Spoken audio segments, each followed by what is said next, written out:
Hey, thanks for watching. Today we're joined by Emily LaRusch, founder and CEO of Back Office Betties. She is a customer service fanatic that believes every business, small or large, can provide an amazing first impression.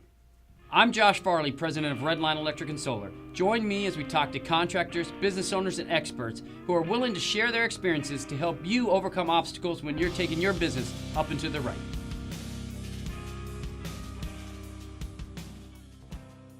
Emily, thanks for joining us. Tell us about how you got started. I was working at a major bank and on a IT project where I was on a ton of phone calls, didn't have a lot of time to make personal calls, do what I needed to do to take care of my home life. So on a short break, we had moved and I needed home services. I needed everything you could imagine for a new home. And I start calling and no one's answering. And I thought to myself, hey, there's a business in that.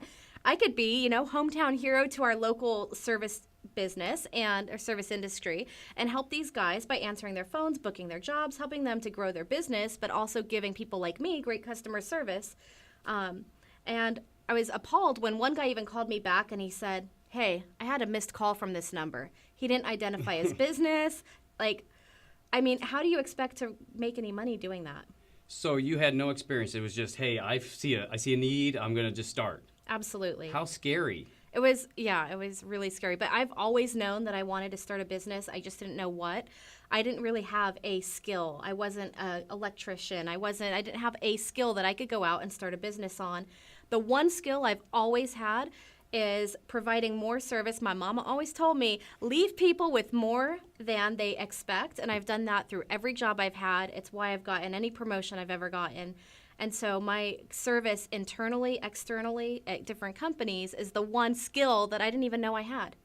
That's awesome. I started my business after my first child was born, but I knew what I was doing. So what kind of fears did you have going in?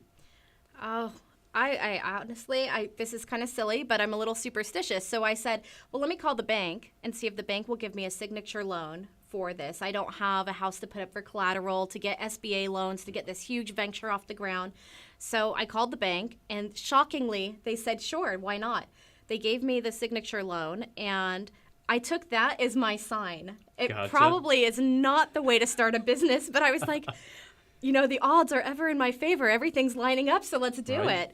And then came demoing software, trying to figure out how to build a call center.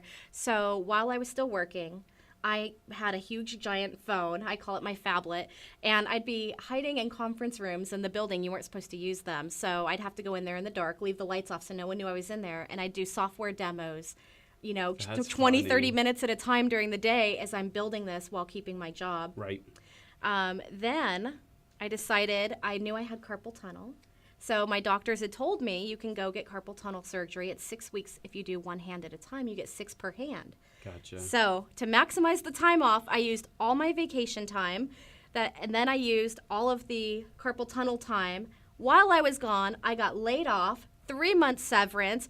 Can the odds get more in my favor that this is what I should be doing? The stars were aligning. Yes, That's it was awesome. like the angels sang, and I had 4 or 5 months to get the business off the ground. Wow. That's an amazing story. Like, crazy to go from nothing at all to where you are, especially to where you are today. So congratulations. Thank you. Not all of us have the balls. Not all of us Cojones. have that's a word. I don't know. Today's days, kind of, yeah. But right, not all of us do have that to take that leap of faith. So good for you. So as a contractor, starting out, like you said, you hid in the conference room. Like my cell phone was the point of contact for me. I was driving around in my truck, and my phone would always ring. Talk about some of your customers. Surely you had customers like that where they made the switch from cell phone to you guys. Talk about some of the benefits for contractors to do that. Absolutely. So one of the things is, you don't want your customer hearing you from underneath a sink trying to fix it.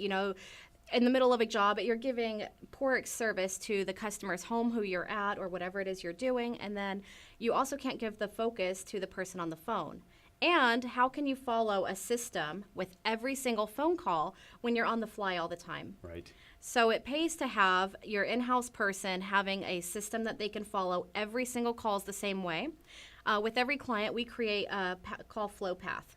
And so we actually map it out, and we'll say, what do we want to happen as a business when a new client calls, an existing client calls, and you should have a path for each. Whoever is answering your phone has to follow the path, so that they're gathering the same information over and over. Well, and everybody gets the same experience. So, and if you have a customer that calls multiple times, they get the same experience from one to the first time, or from the first time to the last time they call. Absolutely. I know when I made the switch, when we hired our first receptionist, it was like night and day productivity for me, because my phone wasn't ringing. I didn't have to stop. I didn't have to tell my customer that I was at work and say, excuse me, let me step out, and then the customer wondering if they were getting charged for that time, because a lot of the stuff we do is time and material. So when we finally put somebody on, it was a night and day difference. It allowed our business to actually to step up a notch, to grow to that next level. So I would say it's probably one of the most important things to have is the first impression, and then have the ability to continue doing the work while somebody else is helping the clients come in. Absolutely. So how about a few tips for let's say to creating those processes, or is there any kind of systems? Yes. So one of the things that you can do something like a simple Google form. You could have your whole path on a Google form that says, click here for new client. It takes you down the path.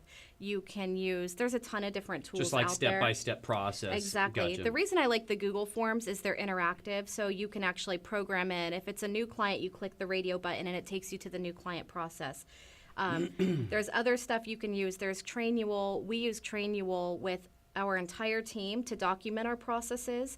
And so there's a variety of tools you can use. They're all inexpensive. Some are free, even a Word doc. I mean, anything. Right. But have that process is documented. And then as the business owner, unfortunately, if you are only a 1 or 2 man shop, you're going to have to be the guy who finds a friend, get your wife, whoever, to phone in and test the person answering your phone to make sure they're following the process and giving great service. Right. Well, and then once you have it documented, you don't feel like you're held hostage by your team, because there's so many times where in the past where I've had a team member leave and I'm like, well, what the heck did they do? How did they do it? How do I, so now everything's processed. I'm not worried. I bring in the next team member. We can go through the training. They can refer to the processes, and everything's good from there. Yeah. If you think about the times where somebody comes to you and they say, hey, Josh, how do you do XYZ? How many times have you just told them the answer?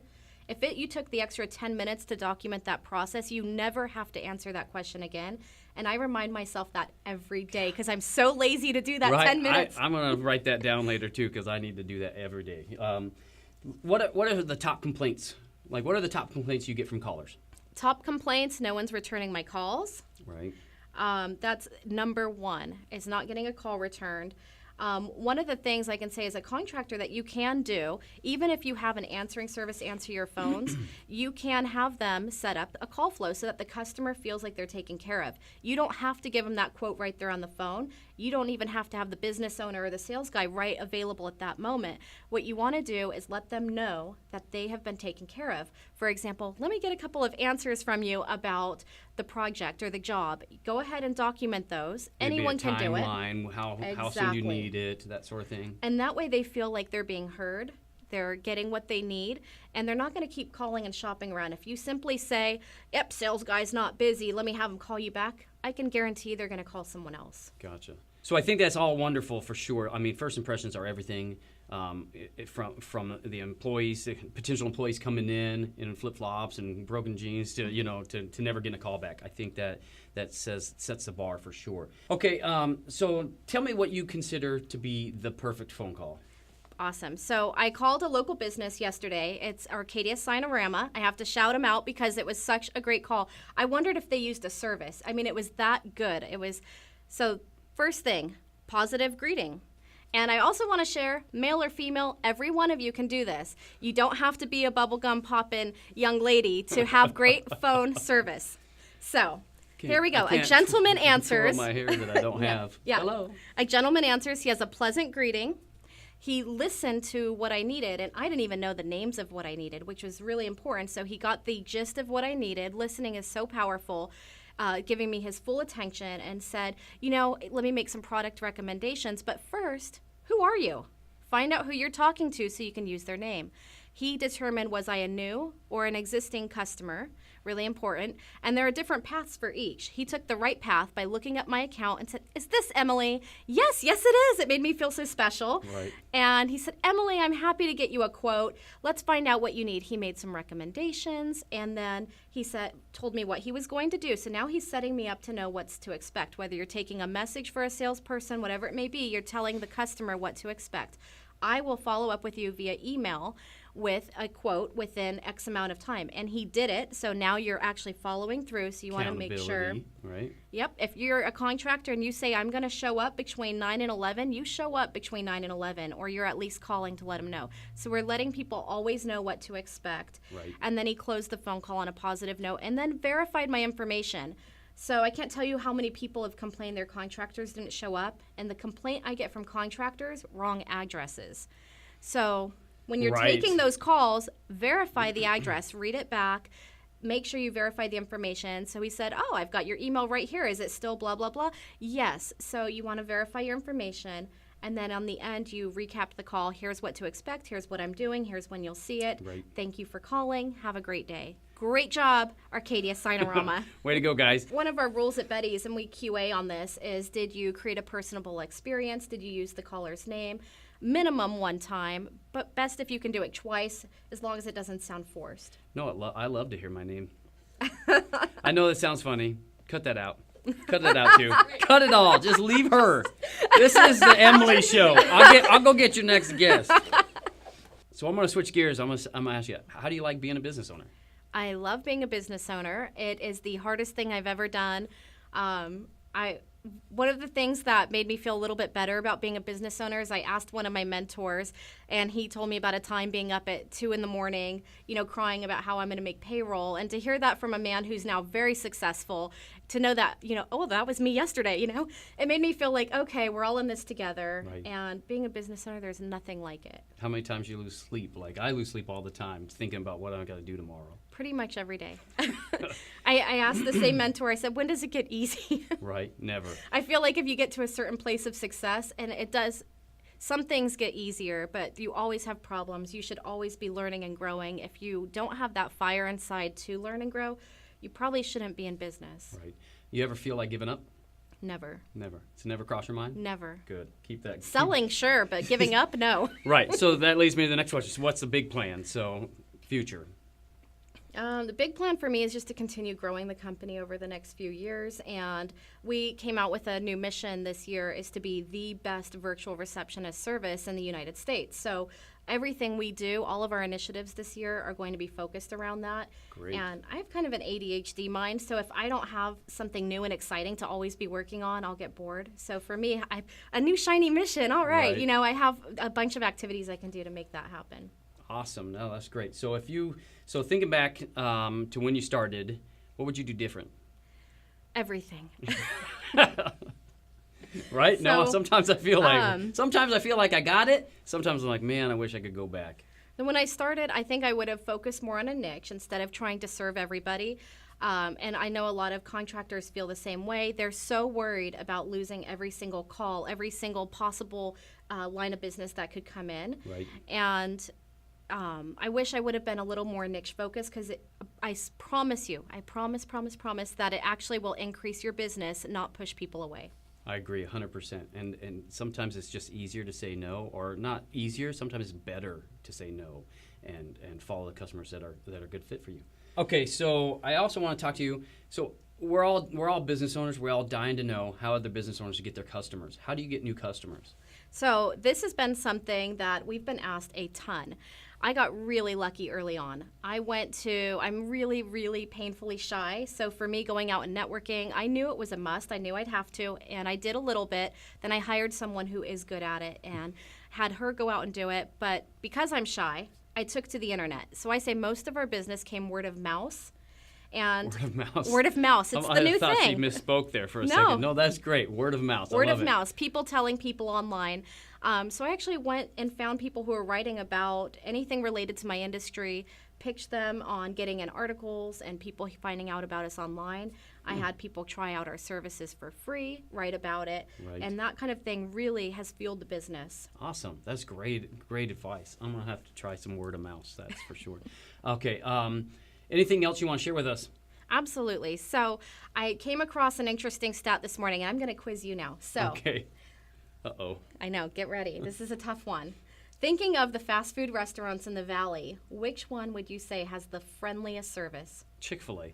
Okay, easy. Ding, ding, ding. Winner, My winner. pleasure. All right, perfect. Like every so time, right? then it would be no surprise to you to know that they outperform every other fast food business 4-1. Wow. KFC does 1 million. They're doing 4 per store. Wow. Outrageous. And the only thing they do different, they invest heavily in training their team on how to say please and thank you, my pleasure. If you can get your team to introduce those 3 words, you're going to elevate your service, and already you're going to stand out far ahead. That's funny. That's funny. Every time I go through the drive-through, they always say it. Like I know it's coming too, and I wait for it. And then one time it didn't come, and I was kind of disappointed. Mm-hmm. But she got it when we got to the window, so it was good. I felt great. No, that's awesome. And it never gets old, right? You Never. know they're going to say my pleasure, and Right. it never gets old. For sure. So you're doing just lawyers. We are. So you still have other clients, I'm sure, because you're building that Yep. side, but you're turning everybody else away. Exactly. So if a contractor calls you, who are you going to send them to? We call our sales team solution consultants, so we'll kind of find out what their needs are, and then we Solution. have 2 or 3 referral partners Gotcha. that will just say, we recommend these couple of people based on your needs. They might be the best to fit you. Gotcha. Thanks for coming in, sharing your great ideas. I think it's going to help everybody immensely. I know that I've picked up a couple things for sure, and I tell the same answers over and over, so I'm going to go and document that, make a video, and just send them an email. If anybody wants to get a hold of you, how do they do that? We can be found online at backofficebetties.com or on Twitter at callbetties. Awesome. Thanks for coming in. Thanks, Josh. Hey, thanks for tuning in. If you like what we're doing here, subscribe to our podcast at iTunes, Google Play, or Stitcher, and to our YouTube channel to see more episodes. Go to upandtotheright.org to get all the links.